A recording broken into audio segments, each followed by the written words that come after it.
وبعد ذلك أنا أقدم وأوجه الدعوة إلى فضيلة الأخ الزميل الدكتور محمد أعظم الندوي لكلمة الترحيب والتعريف بالمعهد العالي الإسلامي، فليتفضل.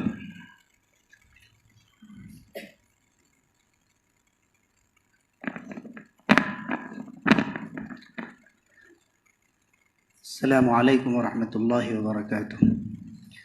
الحمد لله والصلاة والسلام على رسول الله محمد وعلى آله وأصحابه أجمعين ومن تبعهم بإحسان ودعا بدعوتهم إلى يوم الدين، أما بعد. رئيس هذا الحفل الكريم والضيوف الكرام وأساتذة المعهد الأكارم وطلبة المعهد الأعزاء وإخواني، إنني والله لسعيد أن قمت بين أظهركم بكلمة متواضعة لترحيب الضيوف. فنحن نرحب بالضيفين الكريمين الجليلين الشيخ سمير سعيد حفظه الله والشيخ منذر الدراية حفظه الله ترحيبا حارا بقلوب مفعمة بالحب والحنان والتقدير والإكرام، فأنتم بين أهلكم، كما قال الشاعر العربي قديما: يا ضيفنا لو زرتنا لوجدتنا، يا ضيفنا لو زرتنا لوجدتنا نحن الضيوف وأنت رب المنزل. فحبكم في قرارة نفوسنا وسويداء صدورنا، ونستقبلكم استقبالا إسلاميا ونقول لكم نحبكم جميعا في الله، نحب أهل فلسطين، نحب العرب، نحب إخوة العرب، إخوة الإسلام حيثما كانوا وأينما كانوا. والآن أريد أن أذكر بعض الكلمات حول المعهد العالي الإسلامي حيدرباد تحسبا لاختصار الكلمة نظرا إلى محاضرة الشيخ. فهذا المعهد العالي الإسلامي حيدرباد أسست في مطلع عام 2000، قام بتأسيسه شيخنا فضيلة الشيخ خالد سيف الله الرحماني، سكرتير والناطق بلسان هيئة قانون الأحوال الشخصية الإسلامية لعموم الهند، والأمين العام لمجمع الفقه الإسلامي بالهند، ورئيس المعهد العالي الإسلامي حيدرباد، ورئيس كثير من اللجان والمدارس والجامعات والمنظمات. وقد قام الشيخ بتأسيس هذا المعهد بمشورة من كبار العلماء في عصره، وعلى رأسهم سماحة الشيخ سيد أبو الحسن علي الحسني الندوي رحمه الله تعالى، والشيخ محمد سالم القاسمي رحمه الله تعالى، وغيرهم من كبار العلماء الهنود آنذاك.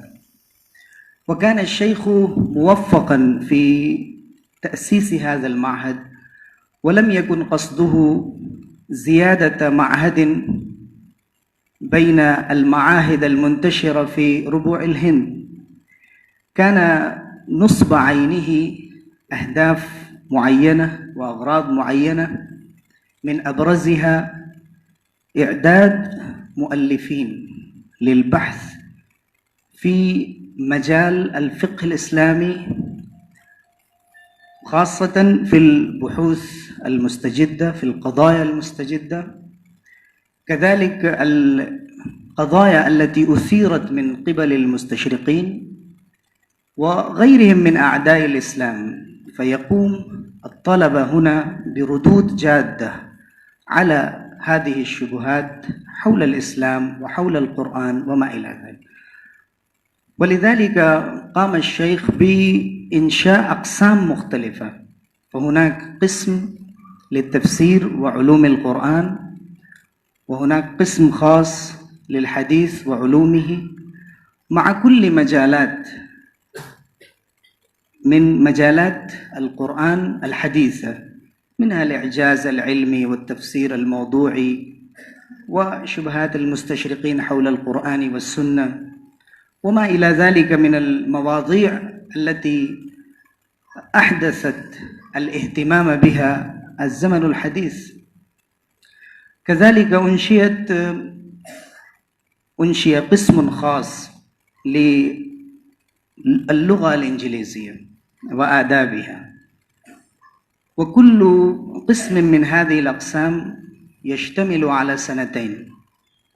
كذلك أنشئ قسم خاص للاقتصاد الإسلامي ولتأهيل القيادة الإسلامية، حيث يتم اختيار نخبة ممتازة من الطلبة الذين يجيدون الكتابة باللغة الإنجليزية واللغة الهندية واللغة الأردية وبعض لغات محلية، وهم يعملون على معرفة تامة بمنظمات متطرفة هندوسية في الهند والصحافة الإنجليزية الصحافة العربية، وأمامهم كذلك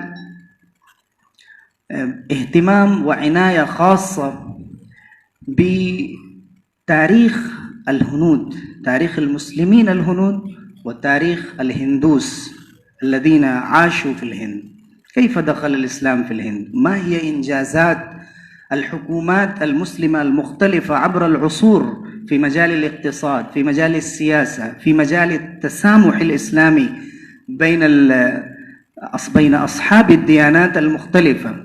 هذا شيء وموضوع مهم في هذا الزمان. لقد هم الشيخ، ومن هموم الشيخ خالد سيف الله الرحماني فإنه قام قبل سنتين بإنشاء هذا القسم، ونحن قد قدمنا بعض الطلاب في هذا المجال وقدموا ما شاء الله خدمات رائعة في هذا المجال، وإنهم سوف يقدمون أكثر من هذا، نرجو من ذلك إن شاء الله سبحانه وتعالى.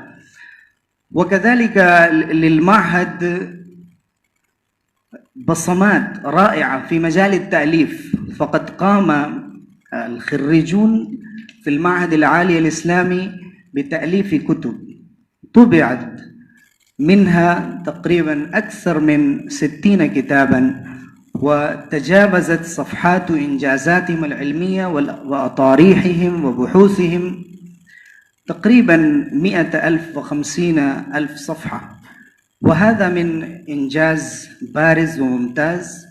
الحمد لله نستفيد من تكنولوجيا المعلومات والاتصالات في جميع تنفيذ البرامج، وكذلك نستفيد من وسائل حديثة. فالشيخ يربي الطلبة ونحن معه، ونحن من المستفيدين من الشيخ، ونقوم معه بجانب التربية، تربية الطلاب، فنقوم بتربية سعة الأفق في الطلاب والتعامل بين المسلمين على مستوى رفيع وعلى طريقة إسلامية وعلى أساس كلمة لا إله إلا الله.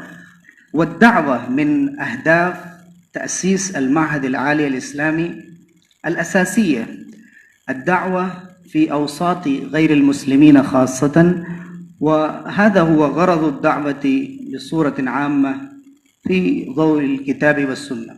فالحمد لله تعمل بعض الهيئات والمنظمات تحت رئاسة وإشراف المعهد، يعمل في مجالات مختلفة، ويمثل المعهد ولايات مختلفة من أقصى آسام إلى كشمير، من أقاصي كيرلا إلى أداني آسام، ومن كشمير إلى جوجرات. ستجدون أمامك كل الهند إن شاء الله، وستخاطبهم وستصل رسالتك ورسالتنا جميعا، رسالة الأقصى والقدس إن شاء الله إلى الهند كافة. ستستفيدون إن شاء الله من محاضرة الشيخ، وستنتقل هذه العواطف وهذه الأفكار الرائعة والرؤى الواضحة إن شاء الله إلينا جميعا. هذا ما كان لدي، وشكرا لحسن استماعكم، والسلام عليكم ورحمة الله.